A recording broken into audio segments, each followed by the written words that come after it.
Muy buenas tardes, bienvenidos a la Iglesia Santa del Monte de Ored. Igualmente bienvenidos a esta predicación de tipo general. El título de este mensaje, de esta predicación: ¿en verdad somos seguidores de Cristo? ¿En verdad somos seguidores de Cristo? Bien, una de las causas principales por las cuales el mundo se encuentra en estado de degeneración, de perversión, de decadencia moral y desgracia, es debido a la influencia de mentes carnales.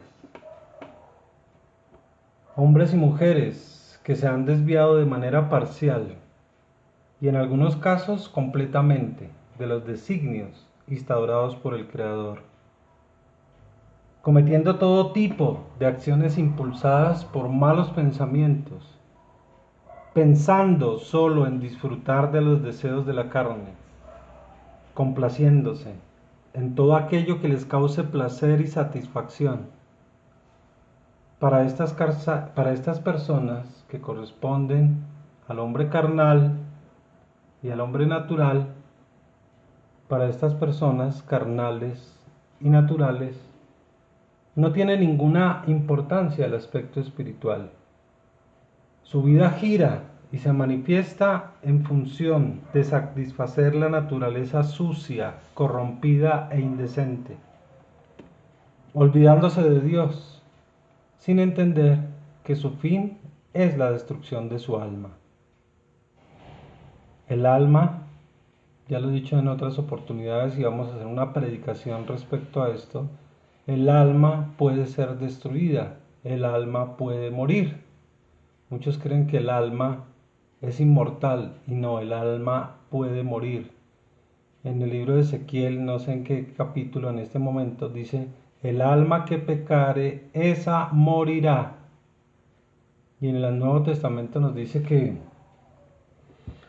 temed más bien a aquel, es decir, a Dios, que puede destruir, ¿sí? Destruir el alma y el cuerpo en el infierno. Bien, en relación con el tema que vamos a tratar hoy, que se llama ¿en verdad somos seguidores de Cristo? Perdón, ¿en verdad somos seguidores de Cristo? Entonces, en relación a este tema, el verdadero cristiano se refleja no solamente en lo que cree, o mejor, en quién cree, sino en las cosas que hace con base a estas creencias, a esta confianza y a esta fe. Entonces no es solamente creer, sino hacer. La palabra cristiano tiene implicaciones, bueno, naturales de ser un seguidor de Cristo. Cristiano es un seguidor de Cristo. Ahora, un seguidor de Cristo que no sigue a Cristo se convierte en una contradicción y en una degeneración espiritual. En este sentido, penosamente, hay personas que creen que por llamarse a sí mismos cristianas van a alcanzar el favor de Dios y con esto van a obtener bendiciones para sus vidas y familias.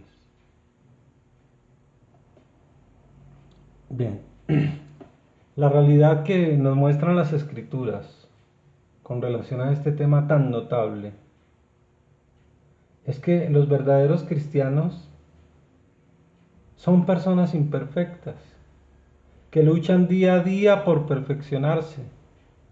Son personas que han llegado a comprender que su vida debe ser doblegada a la voluntad de Dios y que han entendido que sus espíritus, almas y cuerpos deben estar ofrecidos al Todopoderoso.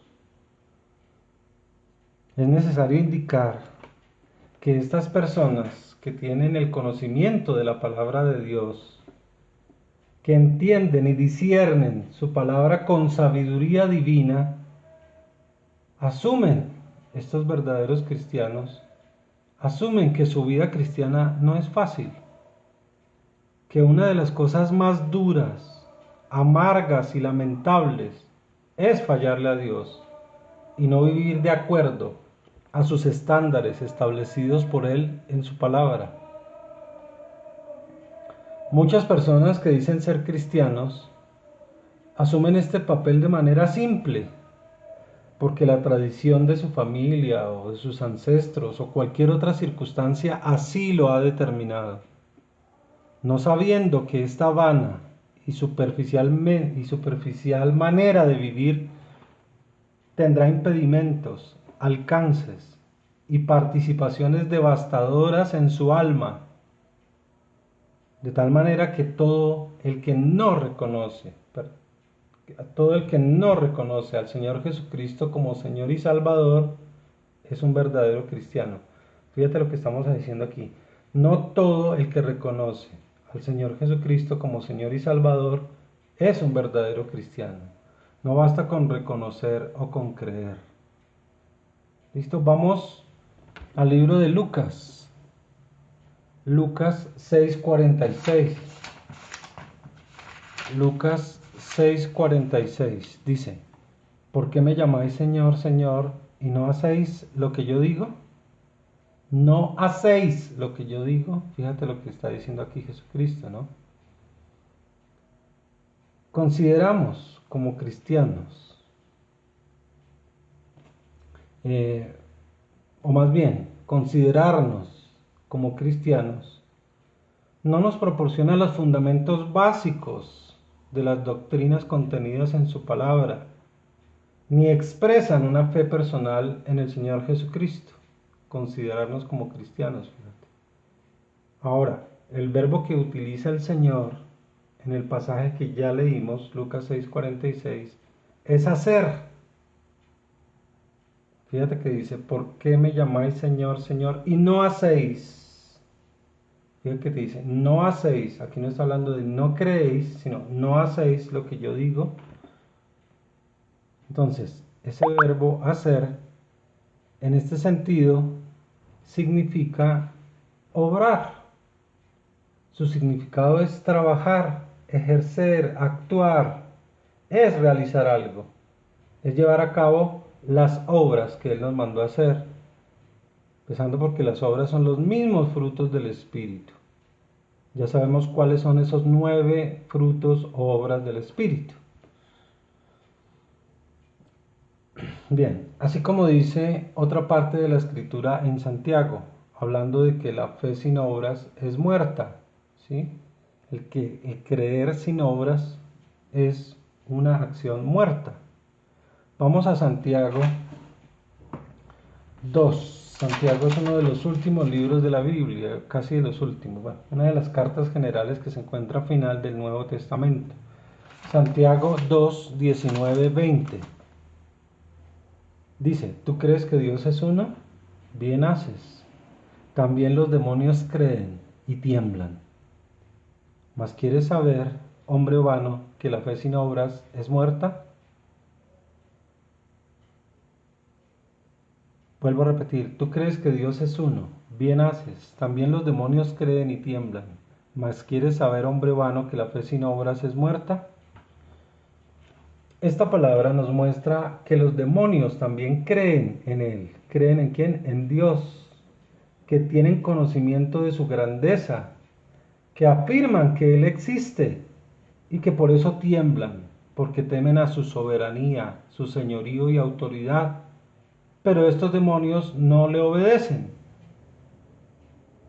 Creer en Dios es una cosa, pero si no acompañamos esa creencia con obras, no hay una base considerable para diferenciar nuestro proceder con la de los espíritus demoníacos e inmundos que llaman Señor a Satanás. Un cristiano verdadero está llamado y elegido por Dios para que sea diversas cosas a la vez. Fíjate, el cristiano tiene que hacer, o está dado, o está elegido y llamado para que haga varias cosas a la vez. Pero estas cosas, y muchas de ellas, se manifiestan no solamente en su fe, sino en su actuar, en su forma de conducirse y desenvolverse. de acuerdo a su llamado y la elección que Dios hizo para él en particular.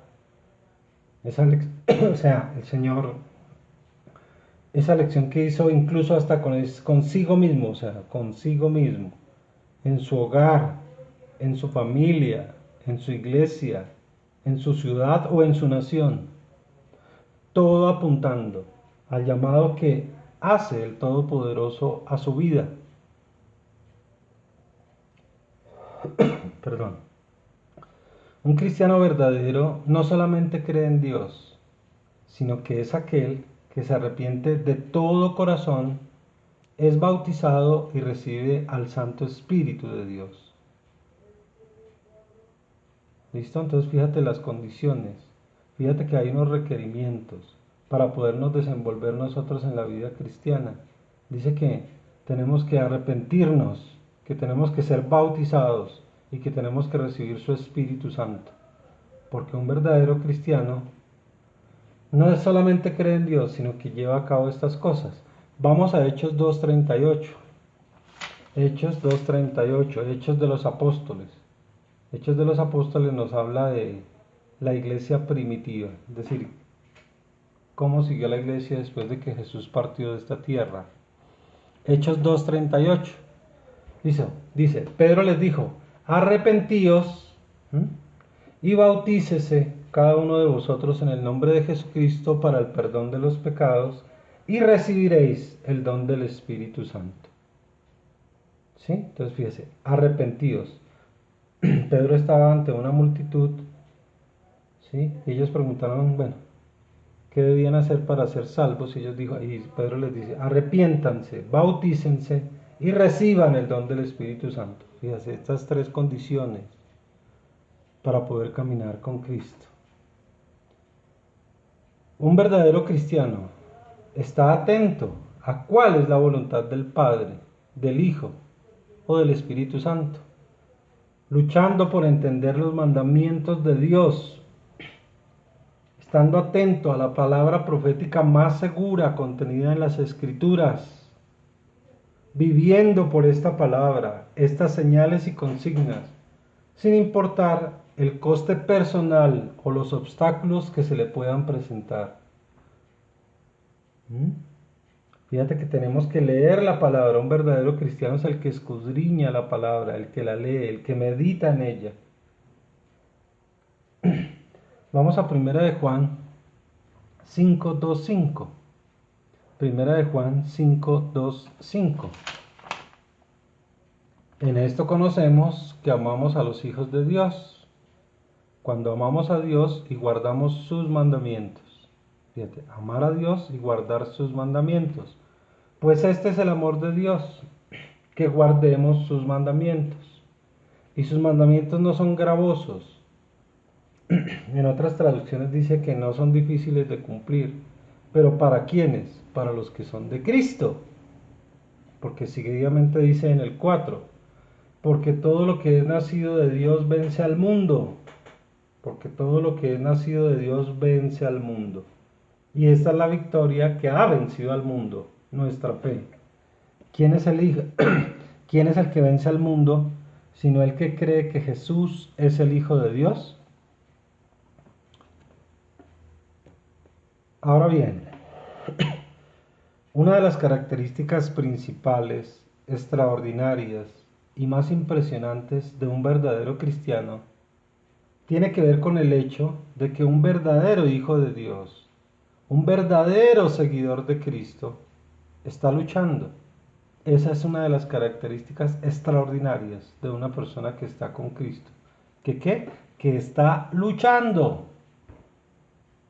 Esta lucha refleja obviamente un carácter transformado, ya que esta persona, que es un verdadero seguidor de Cristo, es consciente de que está combatiendo en la vida, que está lidiando con la tentación, guerreando permanentemente con las fuerzas del enemigo, perseverando en medio de grandes dificultades y trabajando en su crecimiento personal y espiritual. Vuelvo a decir, Somos hombres y mujeres imperfectos, llenos de muchísimas imprecisiones, errores y equivocaciones. Este caminar cristiano es una lucha diaria y permanente que nos carcome el alma. Es una angustia por no hacer las cosas conforme a los designios demarcados por el Rey de nuestra vida. Un dolor que sentimos por no poder obedecer las obligaciones e invitaciones dadas por nuestro Dios. Somos personas imperfectas que luchan de continuo por la perfección. Perdón un momento.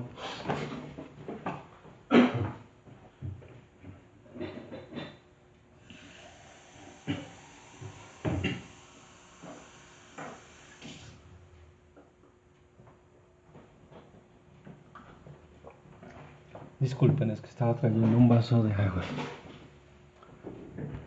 Bien, convertirnos en personas nacidas por el Espíritu requiere de adoptar los mandamientos, los mandatos de Dios, las leyes espirituales de Dios, como si fueran nuestros propios modelos y patrones a seguir.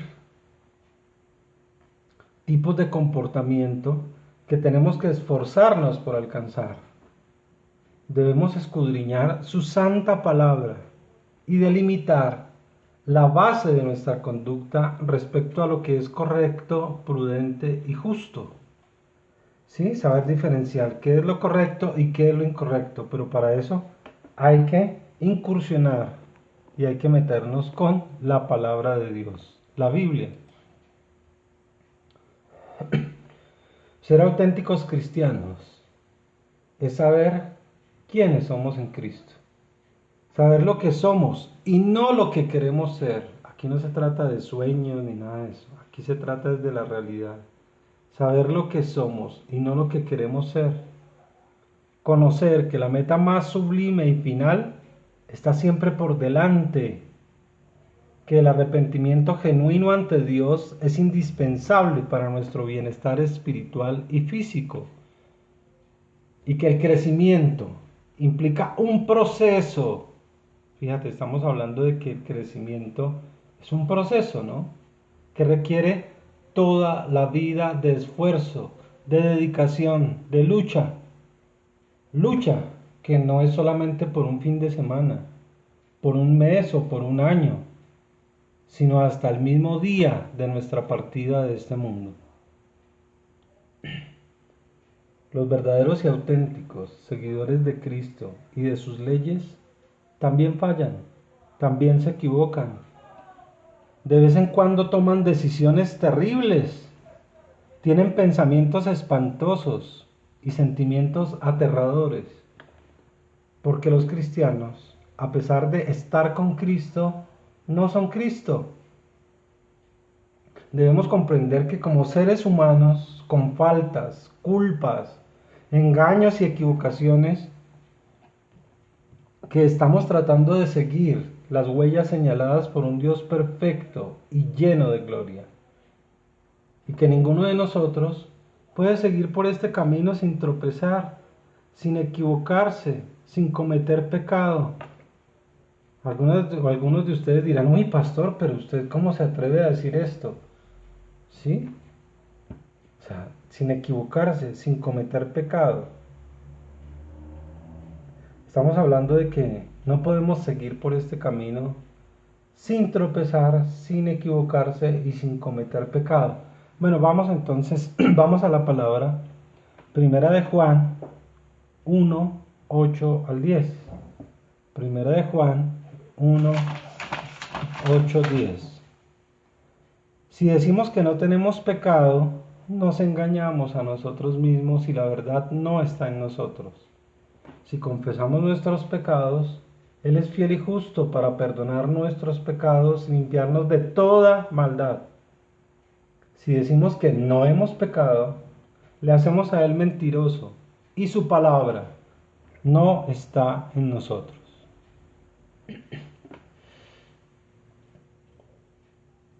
Los verdaderos cristianos son los que están buscando genuinamente a Jesucristo. Ya mencionamos que son individuos que tampoco son perfectos, que somos individuos que tampoco somos perfectos. Son personas que están ligadas a esta humanidad, personas que yerran, que se equivocan, que se dejan engañar. La diferencia radica en que son almas que saben que están en un camino de perfeccionamiento hasta el final de sus días en este mundo. Iglesia, de igual forma se debe agregar que estas fallas personales, fíjate lo que estamos diciendo, estas fallas personales de cristianos verdaderos cristianos que siguen a Jesucristo, estas fallas personales no desacreditan o no deberían desacreditar de ninguna manera el cristianismo en general. Gran parte del mundo no cristiano y otra parte del mundo que dice ser cristiano tildan y censuran al verdadero cristianismo de algo falso, de algo sospechoso e hipócrita. En la actualidad, la palabra hipocresía, esta palabra hipocresía vamos a mirarla en la actualidad, ¿qué significa? Y vamos a hacer un contraste, un parangón, una comparación con lo que significaba en la época del Señor Jesucristo. Pero entonces vamos a ver que en la actualidad, esta palabra hipocresía, en lugar de ser una palabra que implica un engaño intencional, es un término que aplicamos a cualquiera que falle a los ojos de los demás, ni siquiera a los ojos de Dios, de Cristo, sino el que falle a los ojos de los demás, en vivir de acuerdo a sus propios valores relacionados y reconocidos con esta misma naturaleza humana. En la época del Señor Jesucristo, esta palabra implicaba un acto de representación. Es decir, ser hipócrita era jugar a elaborar cierto papel, hacer toda una actuación para la audiencia. Los fariseos eran especialistas en este tipo de engaño actuado, ya que sus corazones estaban lejos de sentir lo que hacían.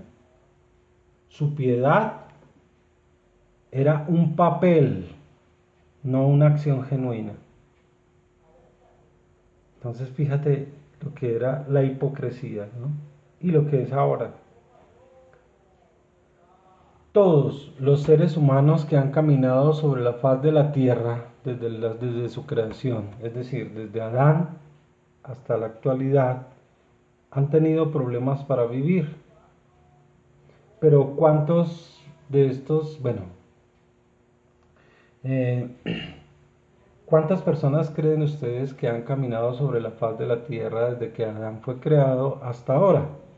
Bueno, yo me puse a investigar y encontré que según algunos estudios estadísticos hechos por expertos,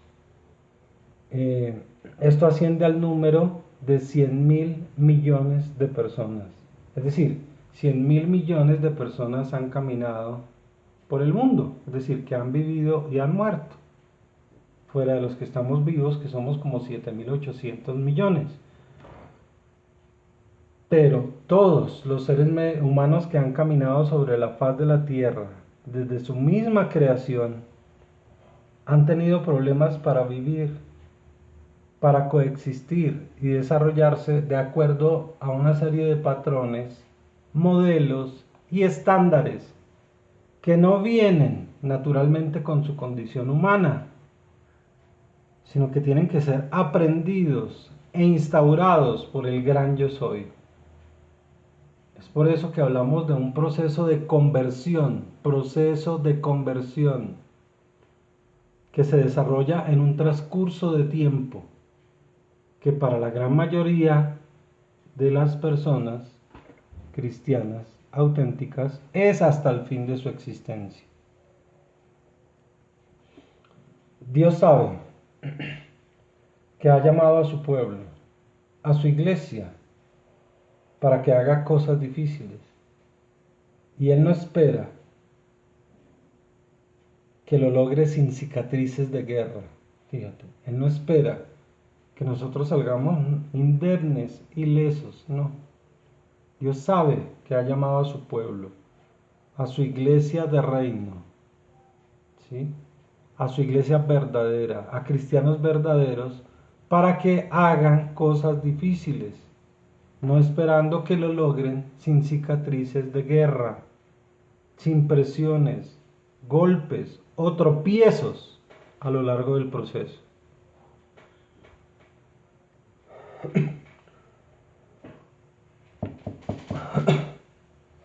En el mundo vivimos en medio de sociedades llenas de personas con fracturas en el alma, ¿sí? Incluso los mismos cristianos. Vivimos en un mundo, en medio de una sociedad con personas que están llenas de fracturas en el alma, con roturas en su temperamento, con daños profundos en su carácter y desperfectos en su personalidad. Almas profundamente afectadas por sus propios pecados, por su propio rechazo a los caminos de Dios. En medio de este panorama, en medio de esta catástrofe y calamidad de su hombre interior, de estas personas, pareciera que las cosas empeoran cada vez más. Pareciera que el mundo hace una fiesta por el detrimento, la pérdida y la disminución que se hallan, en que se hallan. Pero fíjate una cosa, el Dios Altísimo trabaja es con estas personas que tienen su alma fracturada. El Altísimo trabaja es con estas roturas en el temperamento, en el carácter y en la personalidad. Personas que están dispuestas a admitir que tienen problemas, que reconocen que por el poder de Dios esa fractura puede ser sanada o reparada. Fracturas en el alma, ¿no? Vamos a Mateo 9, 11, 13. Mateo es el primero de los evangelios, el primer libro del Nuevo Testamento. Mateo 9, 11, 13. Cuando vieron esto los fariseos dijeron a los discípulos: ¿por qué come vuestro maestro con los publicanos y pecadores? Al oír esto Jesús les dijo: los sanos no tienen necesidad de médico, sino los enfermos. Id pues y aprended lo que significa misericordia quiero y no sacrificio, porque no he venido a llamar a justos, sino a pecadores al arrepentimiento. Entonces fíjate, el Señor vino por quién, a curar a quién, a los justos, empezando porque no hay justo ni aun uno, porque la misma palabra dice no hay justo ni aun uno, no hay quien haga lo bueno, todos han pecado bien. Bueno, en fin. Entonces, porque no he venido a llamar a justos, sino a pecadores al arrepentimiento. Este es el camino que debe seguir un verdadero seguidor de Cristo. Debemos ser fieles servidores y siervos de Dios, sabiendo que tenemos una misión de por vida, que es trabajar con Dios y reparar lo que esté fracturado y roto, sanar esta enfermedad en nuestra alma, cambiando todo lo que es pecaminoso en nuestra propia vida. Una vida con el Señor Jesucristo no está exenta de errores, de problemas, de dificultades, de apuros, de inconvenientes. Recordemos que somos un desorden que debe ser armonizado, o bueno, para que suene un poco más suave, fuimos un desorden que está siendo armonizado. Un caos de barro que debe ser transformado en algo exclusivo, en algo especial, por el poder del Espíritu Santo de Dios. Bien, vamos a lo que Pablo nos dice en 2 Corintios respecto a lo que acabamos de hablar, cuál es el sustento bíblico. Segunda de Corintios 4, 7, 18. Segunda de Corintios 4, 7, 18. Pero tenemos este tesoro en vasos de barro, en vasos de barro, ¿m? Para que por la excelencia del poder, para que la excelencia del poder sea de Dios y no de nosotros, que estamos atribulados en todo. Fíjate, sufrimos tribulaciones, ¿no? Angustias, sufrimientos, eso quiere decir tribulación. Que estamos atribulados en todo, mas no angustiados, en apuros, mas no desesperados, perseguidos, mas no desamparados, derribados, pero no destruidos, llevando en el cuerpo siempre, por todas partes, la muerte de Jesús, para que también la vida de Jesús se manifieste en nuestros cuerpos. Porque nosotros que vivimos, siempre estamos entregados a muerte por causa de Jesús, a muerte, morir a las obras de la carne, fíjate. Porque nosotros que vivimos siempre estamos entregados a muerte por causa de Jesús, para que también la vida de Jesús se manifieste en nuestra carne mortal. De manera que la muerte actúa en nosotros y en vosotros la vida. Pero teniendo el mismo espíritu de fe, conforme a lo que está escrito, creí, por lo cual hablé, nosotros también creemos, por lo cual también hablamos, sabiendo que el que resucitó al Señor Jesús, a nosotros también nos resucitará con Jesús y nos presentará juntamente con vosotros. Fíjate que el Señor nos va a resucitar, es decir, los muertos en Cristo resucitarán primero. Esa es la primera resurrección. Después, la segunda resurrección va a ser 1000 años después del milenio. Y va a haber otra tercera resurrección. La Biblia habla de 3 resurrecciones, ¿sí? La resurrección de los justos, ¿sí?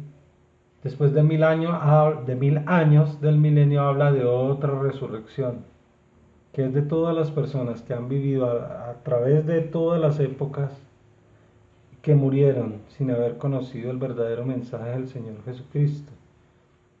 Y habla de una tercera resurrección, pero esta resurrección ya será para la segunda muerte, es decir, la muerte definitiva, ¿sí? Aquellos cristianos que van a ser enjuiciados en el lago de fuego. Bueno, esto es un tema también interesante, es muy bonito hablar de esto. Vamos a ver si traemos una predicación respecto a esto de las resurrecciones, acerca del infierno, acerca del cielo y de las 3 resurrecciones. Seguimos. Eh, Vuelvo a leer el 14. Sabiendo que el que resucitó al Señor Jesús, a nosotros también nos resucitará con Jesús y nos presentará juntamente con vosotros. Porque todas estas cosas padecemos por amor a vosotros, para que abundando la gracia por medio de muchos, la acción de gracias sobreabunde para gloria de Dios. Por tanto, no desmayamos. Antes, aunque este nuestro hombre exterior, es decir, el físico, se va desgastando, el interior, el hombre espiritual, no obstante se renueva de día en día. Fíjate que dice de día en día, no dice de semana en semana, no dice de mes en mes, ni de año en año, ni dice que se renueva una vez para toda la vida. Dice, el hombre interior no obstante se renueva de día en día. El espíritu, el hombre interior, debe renovarse día a día. 17. Porque esta ley de tribulación momentánea produce en nosotros un cada vez más excelente y eterno peso de gloria, no mirando nosotros las cosas que se ven, sino las cosas que no se ven, porque las cosas que se ven son temporales, pero las que no se ven son eternas. Recuerdo en este momento que alguien dijo, es una persona, un predicador tal vez, o lo leí en un libro, decía que el mundo espiritual es más real que el mundo físico. Bien, en esta vida nosotros los cristianos, auténticos seguidores de Cristo, vamos a ser golpeados, sacudidos, vamos a fallar, a cometer errores, a fracasar, a equivocarnos. Y vamos a quedarnos también cortos frente al estilo de vida que Dios quiere para nosotros, una y otra vez. Fíjate que esto va a suceder una y otra vez, en medio de la madurez espiritual que vamos teniendo. Tal vez ya empezamos a cambiar. Pero iglesia, un verdadero cristiano no declina ante las circunstancias que le pueda presentar la vida, pues tiene a Cristo morando en su hombre interior. Ya vimos que el hombre interior era el hombre espiritual, ¿sí? Y este cristiano verdadero rechaza con todas sus fuerzas a que su historia pueda concluir ahí. No se trata de cuántas veces caiga, se trata de cuántas veces vuelva a levantarse. Porque una persona que es cristiana verdadero, tiene claro que 7 veces cae y puede volver a levantarse. Vamos al libro de Proverbios 24, Proverbios. Es uno de los libros poéticos de la Biblia, ¿no? Job, Salmos, Proverbios, Eclesiastés y Cantar de los Cantares. Estos 5 libros hacen parte de este conjunto de libros que se llaman los libros poéticos o libros de sabiduría. Entonces, Salmos, Proverbios. Proverbios 24, 16. Porque 7 veces cae el justo, fíjate, el justo es el verdadero cristiano. Porque 7 veces cae el justo y vuelve a levantarse, mas los impíos caerán en el mal, mas los impíos caerán en el mal. Debemos asumir retos, debemos tener en cuenta que no importa lo que ocurra en el exterior, en el mundo físico y visible. El verdadero enfoque de un seguidor auténtico de Cristo es lo que suceda adentro, es decir, en el hombre espiritual, en el hombre interior, con la esperanza viva de la vida eterna. Bien, vamos a Primera de Pedro, una de las cartas generales, una de las últimas del Nuevo Testamento. Primera de Pedro 1, 6, 9. Primera de Pedro 1, 6, 9. Dice: en lo cual vosotros os alegráis, aunque ahora por un poco de tiempo, si es necesario, tengáis que ser afligidos en diversas pruebas, para que sometida a prueba vuestra fe, mucho más preciosa que el oro, el cual, aunque perecedero, se prueba con fuego, sea hallada en alabanza, gloria y honra, cuando sea manifestado Jesucristo, a quien amáis sin haberle visto, en quien creyendo, aunque ahora no lo veáis, os alegráis con gozo inefable y glorioso, obteniendo el fin de vuestra fe, que es la salvación de vuestras almas. Fíjate, salvación de vuestras almas. Entonces vuelvo a repetir, hay una muerte también para las almas, salvación y muerte, ¿no?